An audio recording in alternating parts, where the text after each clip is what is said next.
المشاهدون الأفاضل، طيب الله أوقاتكم أينما كنتم، بكل خير أحييكم وأقدم نشرة أخبار الظهيرة وأستهلها كما جرت العادة بأبرز العناوين.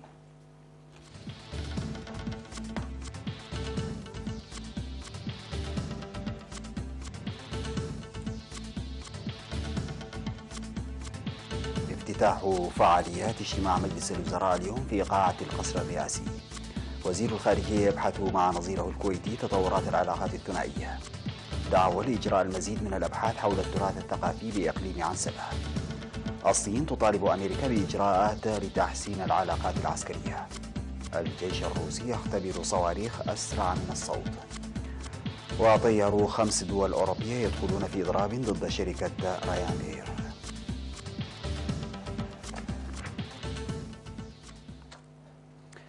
السلام عليكم ورحمة الله. افتتح صباح اليوم الجمعة اجتماع مجلس الوزراء في قاعة القصر الرئاسي.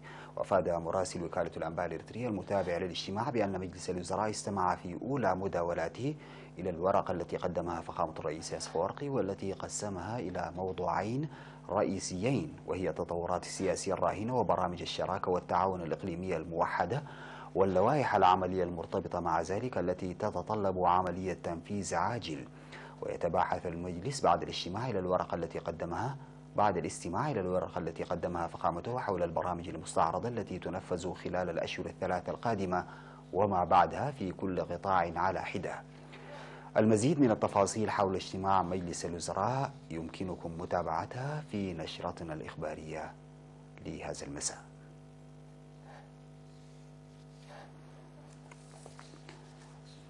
بحث معالي وزير الشؤون الخارجية السيد عثمان صالح مع نظيره الكويتي الشيخ صباح الخالد الأحمد الصباح رئيس الوزراء وزير الشؤون الخارجية على هامش مشاركته في الاجتماع 73 للجمعية العمومية للأمم المتحدة بحث سبل تطور العلاقات الثنائية والقضايا الإقليمية والدولية ذات الاهتمام المشترك. وفي اللقاء الذي جرى في 27 من سبتمبر الجاري في مدينة نيويورك الأمريكية على هامش مؤتمر الجمعية العمومية، تقدم الشيخ خالد الصباح بالتهنئة بمناسبة اتفاقية السلام الموقع بين إريتريا وإثيوبيا، وعبر عن أمنياته الكبيرة ليلعب هذا الاتفاق دورا كبيرا في استقرار وأمن شرق إفريقيا. من جانبه أشاد معالي الوزير عثمان صالح بموقف الكويت الداعم، وكذلك دعم الصندوق الاقتصادي التنموي الكويتي لمشاريع التنمية الإريترية والمنطقة. دعا الاجتماع الذي عقد في 25 من سبتمبر الجاري الأعيان والخبراء لزيادة مساهماتهم في البحوث والدراسات الجارية للتنقيب عن التراث وتوثيقه وحفظه. وأفاد مراسل وكالة الأنباء الإريترية بأن اللقاء الذي جرى لتقييم محتويات معرض جناح إقليم عنسبة وكذا المحتويات الثقافية والتراثية التي شارك بها الإقليم في المهرجان الوطني قد بحث بعمق أوجه القصور والنواقص التي صاحبت تلك الفعاليات والبرامج التي ستنفذ مستقبلا. وفي الكلمة التي ألقاها مسؤول قسم الثقافة والرياضة في إقليم عنسبة السيد سراج حجي، ذكر بأن مهرجان إريتريا لعام 2018 فتح آفاقا أوسع لتعزيز وإثراء التجارب في مجال التراث والثقافة.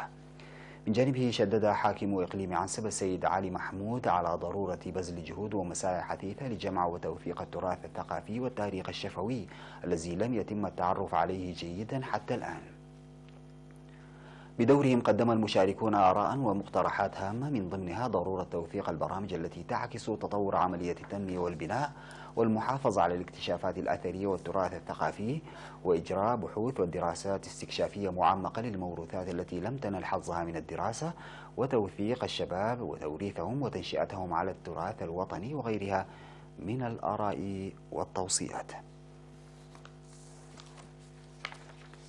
قدمت دعوة في أسبوع فحص المركبات السنوي الذي نظم في الإقليم الجنوبي لتعزيز دور السائقين في الحد من الحوادث المرورية من خلال تأمين ومتابعة جودة مركباتهم. ففي التصريحات التي أدلى بها السيد أحمد عبد الواسع من وزارة المواصلات والاتصالات لوكالة الأنباء الإريترية بعد اكتمال برنامج فحص المركبات السنوي الذي نظم في مدن مندفة ودقمحري وعدقيح بالإقليم الجنوبي في الفترة من 7 من أغسطس المنصرم وحتى 10 من سبتمبر الجاري، قال إن من الأهمية بمكان المتابعة اليومية من قبل قادة المركبات لسياراتهم رغم أهمية الفحص السنوي لضمان جودة المركبات. وأشار السيد أحمد إلى ضرورة المراقبة الجيدة للحد من إعادة تركيب معدات المركبات التي تجاوزت الفحص في مركبات أخرى، داعيا كافة السائقين للقيام بفحص مركباتهم على الأقل يوميا أو كل 3 أيام بحد أقصى. من جانبه انتقد مسؤول النقل البري في الإقليم الجنوبي السيد محاري هبته ظاهرة تدافع السائقين لصيانة مركباتهم في فترة الفحص السنوي، ما يتوجب المتابعة اللازمة بالتنسيق مع الشرطة لحل هذه المشكلة. وأشار السيد محاري إلى ضرورة المراقبة المشددة للمركبات التي ظهرت فيها أوجه القصور وإيقافها عن المشاركة في العمل. وذكر سائقي السيارات بضرورة منح الأولوية للسلامة، واضعين في الاعتبار الخسائر المادية والبشرية التي يمكن أن تحدثها تلك المركبات. وأفاد بمشاركة 2009 مركبة على مستوى الإقليم الجنوبي في فحص الجودة، 1856 منها تجاوزت الفحص بنجاح، بينما قدمت لأصحاب المركبات المتبقية سندات الضمان لإجراء الفحص في العاصمة أسمرة.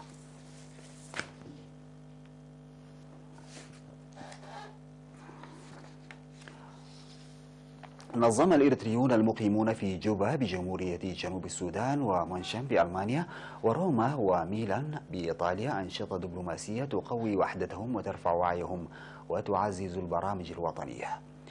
المزيد من التفاصيل في سياق التقرير التالي بصوت الزميل أمير عثمان. نظم شباب الجبهة الشعبية للديمقراطية والعدالة وأعضاء جبهة الخارج البالغ عددهم حوالي 100 شاب في جوبا عاصمة جمهورية جنوب السودان في 23 من سبتمبر الجاري ورشة عمل لبحث استراتيجية تطور المدن والأرياف. وفي الورشة التي حاضر فيها مساعد البروفيسور والمستشار في جامعة جوبا المهندس آلم سجد قبر كيدان قدم توضيحا مفصلا حول معنى المدن والخلفية التاريخية حول تدشين وتطور المدن والنواقص والقصور التي تظهر خلال تأسيس المدن وتطورها، وكذلك الخلفية التاريخية لتأسيس وتطور المدن الإريترية بالنظر إليها قبل وبعد التحرير، واستراتيجية تطور المدن والأرياف إضافة إلى ما قبل تأسيس وتطور المدن والعناصر الهامة التي ينبغي استيفاؤها قبل الشروع في العمل. وذكر المهندس ألم سجد بأن استراتيجية تطور المدن والأرياف لا تكتفي برسم خريطة أو مسودة تبرز شكل وصورة تلك المدينة على الورق وحسب، وإنما هي مرجع تطور تقدم بصورة فنية. وأفاد بأن عملية تخطيط المدن والأرياف تتغير مع التغيير والتحسن الاقتصاد الاجتماعي تماشيا إلى جانب عملية الاستمرار، ويحبذ عدم تنفيذ الخطط والاستراتيجيات التي لم تستوفي المعايير المطلوبة لما تسببه من أضرار سلبية.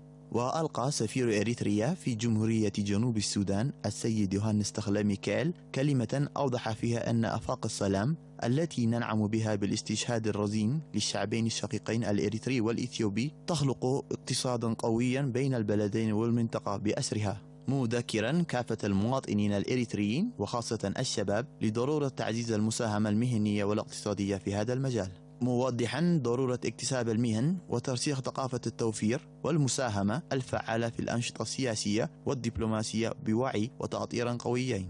في غضون ذلك نظم كل من لجنة الأعياد الوطنية الإريترية والجالية الإثيوبية في مونشن الألمانية في 22 من سبتمبر الجاري حفل ثنائي بمناسبة اتفاقية السلام بين البلدين. وشهد الحفل الذي شارك فيه أكثر من 600 من رجال الدين وممثلي السفارات والضيوف المدعوين ومواطنو البلدين والأجانب برامج ثقافية وفنية. وأهنأ ممثلا الجاليتان في كلمتيهما بمناسبة انتقال الأجواء التي حرمت الشعبين عن بعضهما لعقدين من الزمان إلى مرحلة مفعمة بالسلام والازدهار والتعاون المشترك، مشيرين إلى العمل القوي لتطوير وتوسيع تلك الفضاءات والارتقاء بها إلى القمة. من جهة ثانية أحيا الإريتريون المقيمون في مدينة روما وميلان الإيطالية في 23 من سبتمبر الجاري ذكرى الفاتح من سبتمبر انطلاق الكفاح المسلح للشعب الإريتري.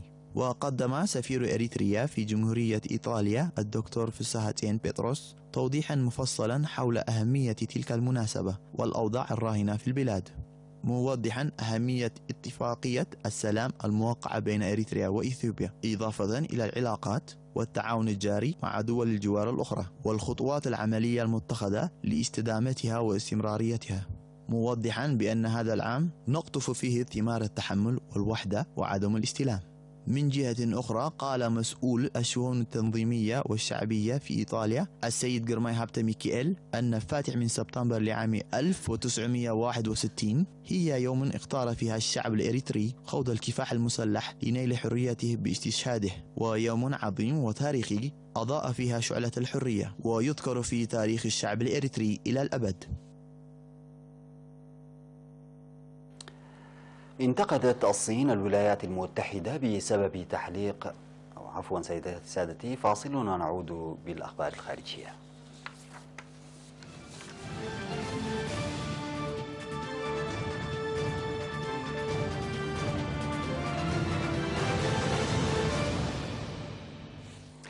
انتقدت الصين الولايات المتحدة بسبب تحليق قاذفات بي 52 في محيط بحر الصين الجنوبي، وطالبت واشنطن باتخاذ إجراءات لتحسين العلاقات العسكرية، وذلك في ظل توترات متزايدة بين البلدين. وقال رينغ هوا تشيانغ المتحدث باسم وزارة الدفاع الصينية خلال إفادة صحفية إن بكين تعارض تماما الأعمال العسكرية الاستفزازية التي تقوم بها الولايات المتحدة في بحر الصين الجنوبي. وتتنازع الصين وتايوان وفيتنام وماليزيا وبروناي والفلبين على السيادة في بحر الصين الجنوبي. على صعيد منفصل، نفى جينغ شوانغ المتحدث باسم وزارة الخارجية الصينية اتهامات الرئيس الأمريكي دونالد ترامب لبكين بمحاولة التأثير على انتخابات الكونغرس الأمريكي المقررة في نوفمبر. ولا يزال البلدان اللذان يخوضان بالفعل حربا تجارية ضارية يتناطحان حول مجموعة من القضايا الحساسة، من بينها بحر الصين الجنوبي وتايوان. استدعت الصين يوم السبت السفير الأمريكي في بكين وأرجأت المحادثات العسكرية المشتركة احتجاجا على قرار واشنطن فرض عقوبات على هيئة عسكرية صينية ومديرها بسبب شراء مقاتلات ونظام صواريخ أرض جو متقدمة من روسيا. نشر الجيش الروسي فيديو لمنظومة دفاع ساحلية في جزيرة كوتيلني في بحر لابتيف في المحيط القطبي، يظهر منصات إطلاق متعددة لصواريخ أونكس تعد الأسرع من الصوت والمضادة للسفن. وقال الجيش الروسي إن منصات الإطلاق جزء من تدريبات تكتيكية للأسطول البحري الشمالي في الجزر القطبية الروسية. وكانت روسيا قد نشرت في وقت سابق نظم دفاع ساحلية من طراز روبيتش في جزيرة كوتيلني.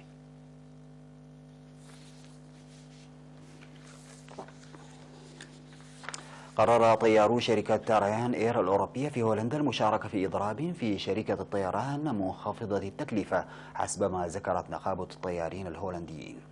ووفقا لقناة بلجيك 24 البلجيكية، فقد أعلن الطيران عن إضراب يوم الجمعة في 5 دول أوروبية هي بلجيكا وإيطاليا وهولندا والبرتغال وإسبانيا. وقرر الطيارون في بلجيكا الأسبوع الماضي القيام بإضراب في بلجيكا، وانضم إليهم زملائهم الهولنديون. ويعد الهدف من الإضراب هو الضغط على شركة ريان إير في اتباع قوانين العمل المحلية وتغيير سياستها.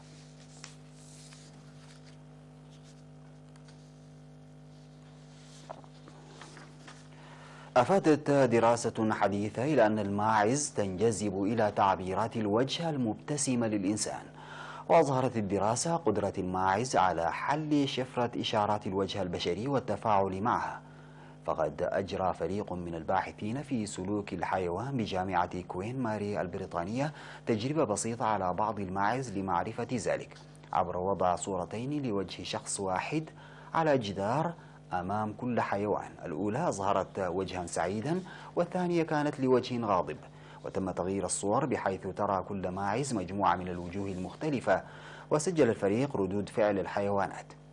وكشفت نتائج التجربة أن الماعز تميل إلى تجنب الوجوه الغاضبة والاقتراب من الوجوه السعيدة، وعندما وقفت أمام صورة الوجه السعيد بدأت تحقق فيها. ويعتقد الباحثون بأن العواطف الإيجابية للماعز تعالج في الجانب الأيسر لأدمغتها، واستنتجوا ذلك من وضع صور الوجوه السعيدة التي كانت معروضة على الجانب الأيمن للجدار.